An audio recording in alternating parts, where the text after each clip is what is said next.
Hola, profesora. Este es mi video de la actividad número uno. Entiendo como seminario del derecho administrativo. Tocaremos los puntos que solicita la actividad y empezamos por la introducción al mundo del derecho administrativo. Este derecho lo que nace de manera internacional después de la Revolución Francesa y en México se establece o se considera que existe a partir de la Constitución de 1917, ya que este derecho es particularmente nuevo. ¿Qué es lo que estudia este derecho? Bueno, lo que busca regular son las normas jurídicas del poder que regula el Estado, bueno, de la administración como tal.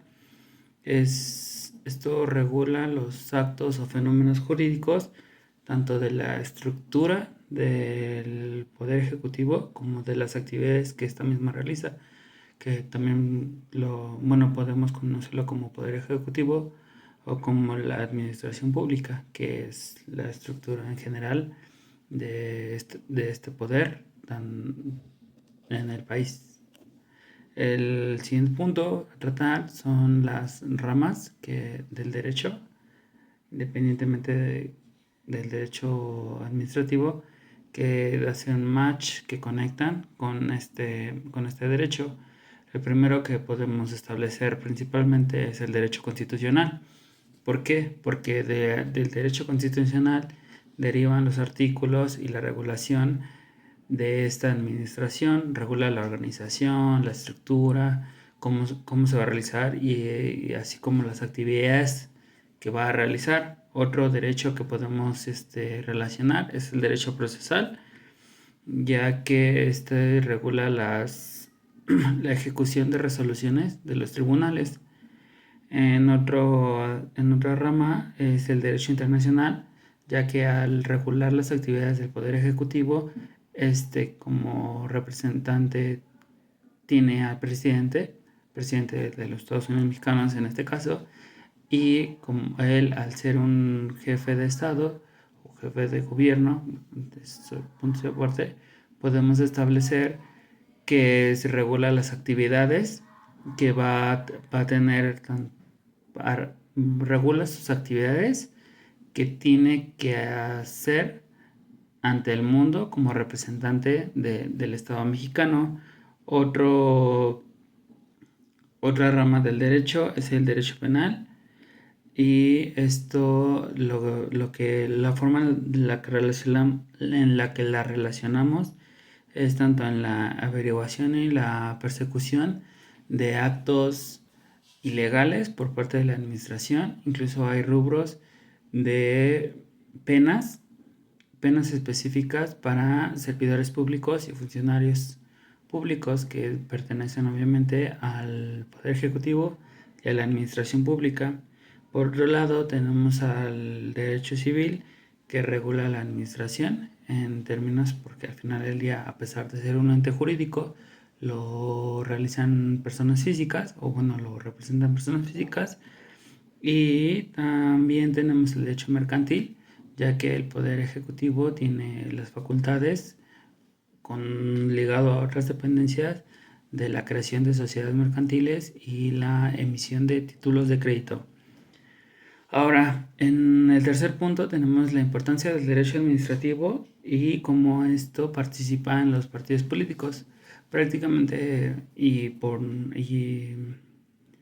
una escopa de parecer repetitivo, esto implica que que el derecho administrativo va a regular a los partidos políticos, estos al pertenecer o al buscar el poder público y que al obtener ese poder forman parte de la administración pública. Además, hay que considerar que el hecho de ya pertenecer tanto a la administración pública como en un partido te implica derechos y responsabilidades y en esto incluye la administración, la regulación de tus actividades y tanto de los materiales y temas financieros que recibes al ser parte de un partido político. En otro punto tenemos los actos que estudia, este derecho administrativo. Tenemos principalmente 4, que es la estructura y la organización del poder en general con la función administrativa. ¿Qué quiere decir esto? Que el derecho administrativo va a regular la forma en la que esta estructura se realiza y cómo es que se tiene que organizar esto regulado con base principalmente, obviamente, por la Constitución, y que de ahí van a emanar leyes reguladoras de este tipo de actividades y de hechos que se tienen que realizar. Otro acto que regula son los medios patrimoniales y financieros, que quiere decir que va a regular lo que le pertenece tanto al Estado, que es el Estado como parte del poder que tiene esta administración para regular los patrimonios, y así ellos tengan las posibilidades de que siga en funcionamiento. O sea, quiere decir prácticamente que no caiga en quiebra y que las funciones se dejen de realizar debido a una falta de liquidez, por así decirlo. Sí, o sea, tiene que sostener el país como tal, y pues de ahí deriva un poco la administración, la regularización de este tipo de actividades y de activos que tiene el Estado. Otros actos que regula son el ejercicio de las facultades de la administración pública, que quiere decir que este derecho tiene que vigilar que la persona que esté dentro de la administración pública cumpla con sus funciones, con sus responsabilidades, y en caso de que estos no cumplan con esas partes, reciban una pena, una sentencia o alguna multa de acuerdo al derecho penal, como vimos anteriormente. Y por último, entre los actos que se regula es la relación que existe tanto entre los particulares, que son personas cualquiera, que no pertenecen tanto a la administración, con la administración. Esto quiere decir que tanto nosotros debemos cumplir hacia arriba como la administración y sus responsabilidades tienen que cumplir hacia abajo. Estos son actos que sí se tienen que regular, también para evitar los abusos de las autoridades y el tema ilegal de las personas cotidianas, físicas, las personas que no pertenecen a la administración pública ni tienen poder otorgado en algún punto. En otro punto, perdón, en el siguiente, vamos a ver que existe un organigrama de la administración pública que empieza, y todo con base en la Constitución, desde el Poder Ejecutivo, que es la persona que administra como tal y es la que nosotros estamos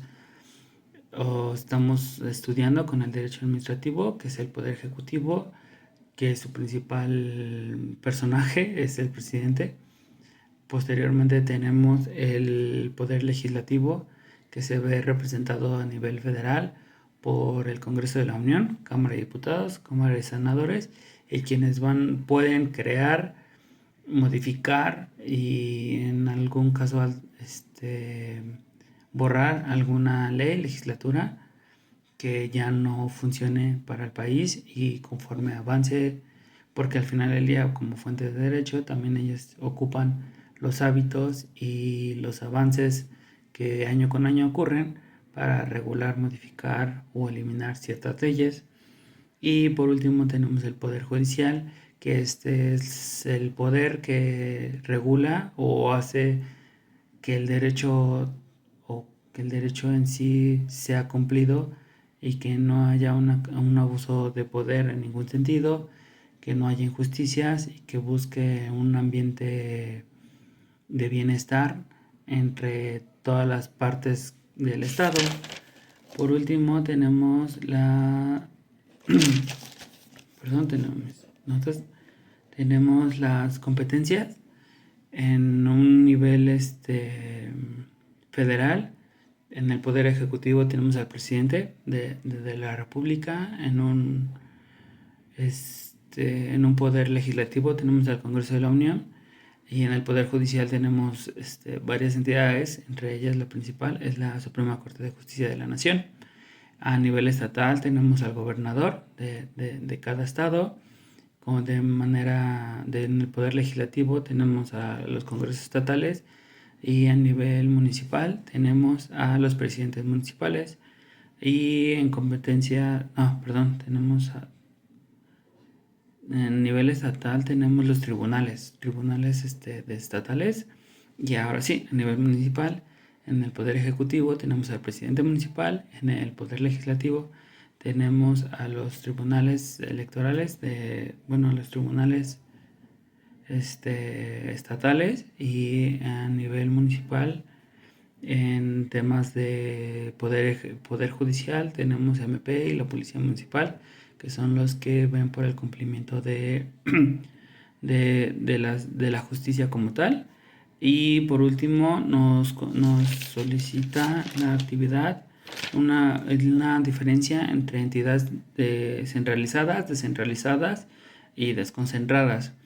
Empezamos con las centralizadas. Son organismos que tienen un nivel jerárquico dependiente del Poder Ejecutivo. En este caso tenemos como ejemplo la Secretaría de Gobernación, que rinde cuentas al Poder Ejecutivo.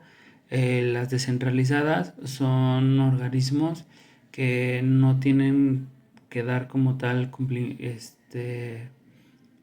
no tendrían por qué darle cuentas al Poder Ejecutivo, y que forman parte, ahora sí, del organigrama general del país, pero funcionan como aparte. Y en este caso tenemos al Instituto Mexicano del Seguro Social, y por último tenemos a los organismos desconcentrados, que sirven específicamente para algunas actividades en especial que de interés público o social. Y en este caso tenemos, por ejemplo, a la Comisión Nacional de Agua, que regula lo que tenga que ver con el agua alrededor del país, y que a su vez nos rinde sí, los desconcentrados sí tienen que rendir cuentas al Poder Ejecutivo, pero se dedican en cosas un poquito más especializadas de interés público social. Y bueno, creo que por último tendríamos que comentar las conclusiones en general, que yo establecería la importancia de las personas de tener el conocimiento de este tipo de derecho, ya que así podemos nosotros saber cuáles son las obligaciones de los servidores públicos, porque al final del día son servidores y funcionarios que tienen que cumplir ciertas cosas que vienen, obviamente, en la legislación, en nuestra Carta Magna, que es la base de las siguientes leyes, que hay leyes que regulan sus actividades, que hay leyes que nos protegen, y en este sentido nosotros saber, si nos interesa la política, saber cuáles son sus funciones, si realmente no nos interesa, saber cuáles son nuestros derechos, y a qué nivel podemos exigir ciertas cosas, a quién podemos exigirle ciertas cosas.